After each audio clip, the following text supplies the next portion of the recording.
Thanks for clicking in. We're on our way to South Dakota to see a 4-seasoned greenhouse. Yeah!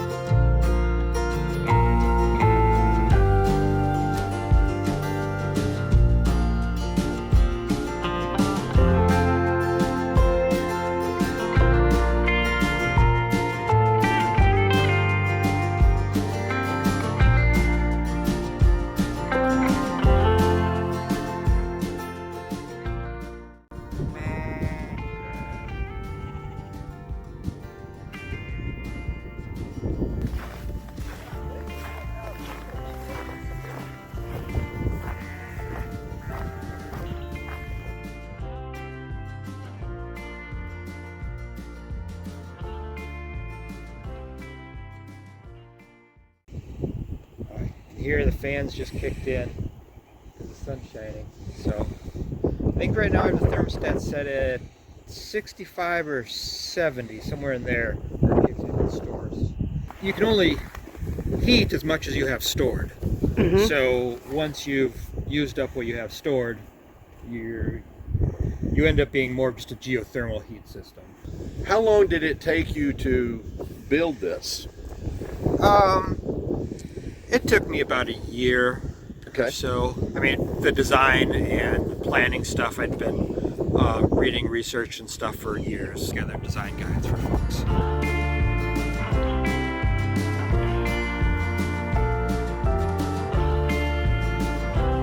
Oh, it's much nicer in here. These are just cattle panels that you got running vertically. Yeah, they're panels. They're actually from a paint drying rack, But wow, this passion fruit is really going to town. Like even now, it's just. Yeah, it's done beautiful all winter. It's done really nice. Hopefully, I'll get some bugs here pretty soon. And then, what is this? This is Narmangela.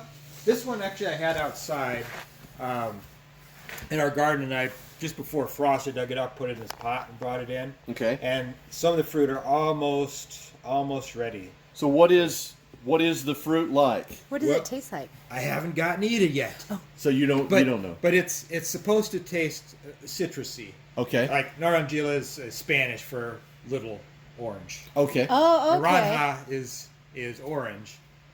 So it's supposed to be citrusy. So we'll see. Well, you already found these tomatoes. These are Edox variety. They start off, having them all in here. We ate some, I guess. But yeah, these I planted in the ground. I think it was in August. So they're not super old. I took out my older ones and planted new ones. This is a pineapple right here. They're actually really liking it out here.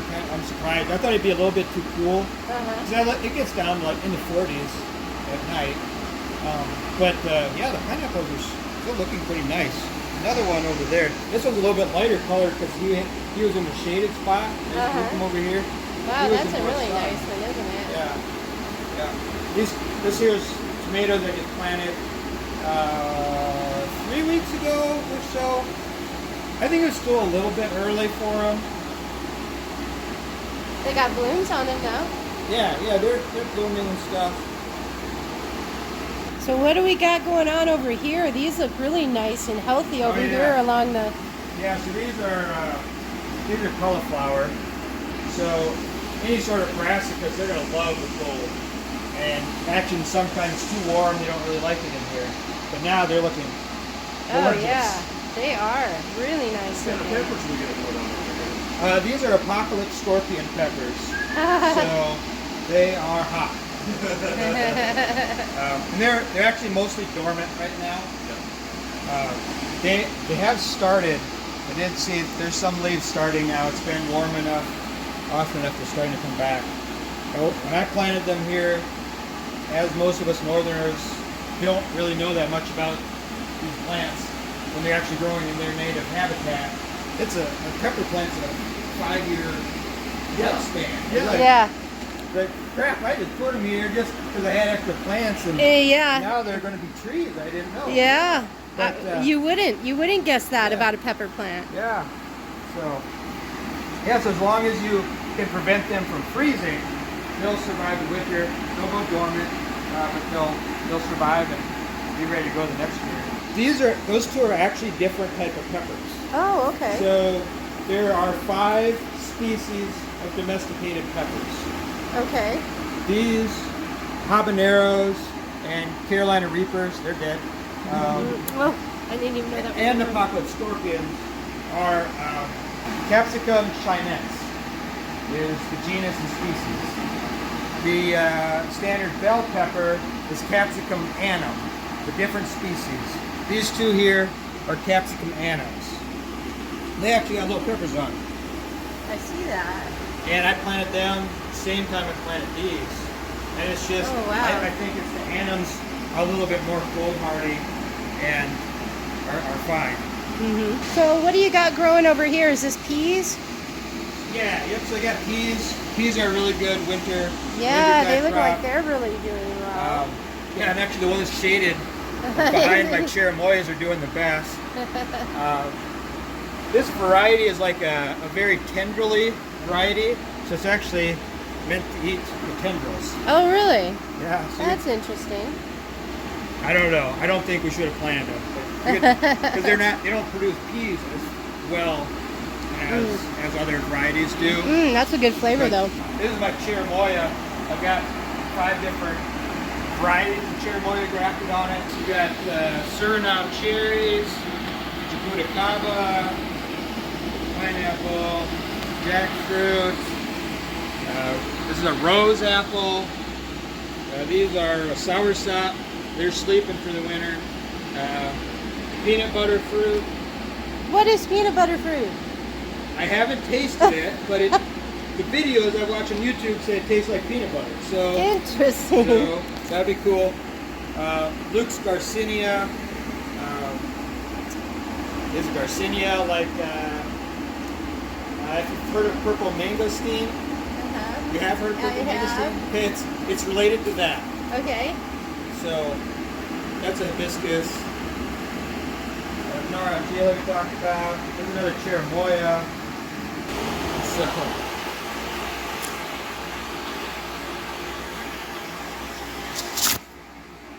tomatoes, you probably want to grow tomatoes. Everybody does. They produce a ridiculous amount of food, so it's good for that. I did find that the climate battery had enough airflow that pollinated them, but there's times when that's not running. So I added what's called an HAF fan, a half horizontal airflow fan.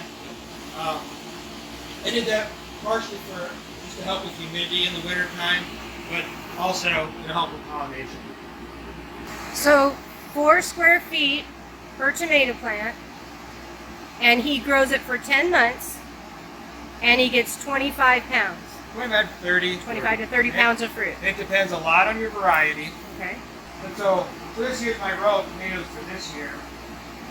It's really important to know how to trellis them. So when you're growing in a greenhouse, you're not growing in your garden. Space is at a premium. Right. And so you really want to know what to do. And when I planted mine last year, I planted them here and I put a tomato cage on them. That works for a short period of time. When your tomato plant lives for 2 to 3 months, like outside, that works.